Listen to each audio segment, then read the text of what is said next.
अब जल अभिषेक से प्रसन्न होंगे भगवान शिव और जगमगा उठेगा शिवलिंग।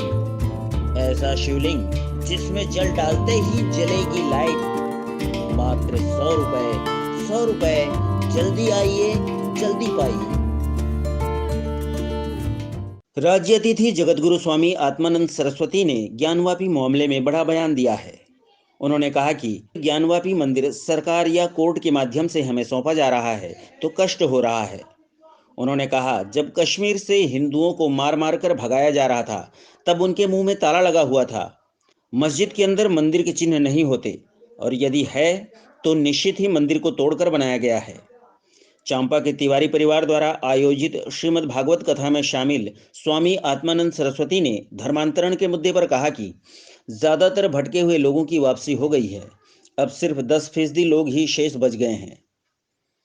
उन्होंने कहा, अशोक सिंघल और लाल कृष्ण आडवाणी ने अपना सम्मान और स्वाभिमान छोड़कर एक एक घर में राम जन्मभूमि की ईंट पहुंचाकर समाज को जगाया था। आज उन्हें भारत रत्न मिल रहा है। यह गर्व की बात है, क्योंकि राम के लिए समर्पित व्यक्ति का सम्मान पूरे विश्व में होना चाहिए। मंदिर हमारा था, हमारा है। एक तरफ जब कोई निर्णय होता है तो मुसलमान कहते हैं हम कोर्ट का सम्मान करेंगे, और जब कोर्ट सत्य का निर्णय करता है तो कहते हैं कोर्ट पक्षपात कर रहा है। आज मथुरा में ज्ञानव्यापी मंदिर हमें सरकार या कोर्ट के माध्यम से सौंपा जा रहा है तो कष्ट हो रहा है, पर जब कश्मीर से एक एक हिंदू मारकर भगाया जा रहा था तो मौलाना मदनी और वखरुद्दीन ओवैसी इन दोनों के मुंह में ताले लगे थे। उस समय क्यों नहीं बोल रहे थे कि कश्मीर में हिंदुओं को भगाना जघन्य अपराध है? उस समय तो सब मौन हो गए थे। आज अगर न्यायालय हमारा साथ दे रहा है या न्यायालय सत्य का पक्ष दे रहा है, मस्जिद के अंदर मंदिरों के चिन्ह नहीं होते, और अगर हैं तो निश्चित रूप से मंदिर को तोड़ करके बनाया गया। हम लोगों ने अपील की थी 89 में कि केवल हमें 3 मंदिर दे दो, अयोध्या, काशी और मथुरा, पर उन्होंने कहा 1 इंच जमीन नहीं देंगे। मौलाना मुलायम ने कहा था अयोध्या में पक्षी पर नहीं मार सकता, और अब हम कहते हैं 1 अरब हिंदुओं का ये देश है, ये हिंदुस्तान हिंदुओं का है, यहाँ पर मस्जिद और मजारों का कोई काम नहीं है, ये पूरा देश हमारा है।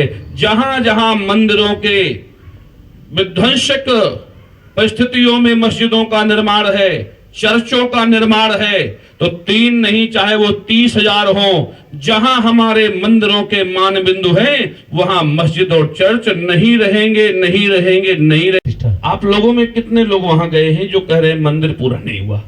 मंदिर का रंग रोगन, मंदिर का सौंदर्यीकरण नहीं हुआ। जहां मेरे राम लल्ला को बैठना था वो पूर्ण रूपेण 100% दिव्य, भव्य और नव्य मंदिर निर्मित हो चुका था। उसके बाद मंदिर की प्राण प्रतिष्ठा हुई। समय और परिस्थितियों को देखा जाता है।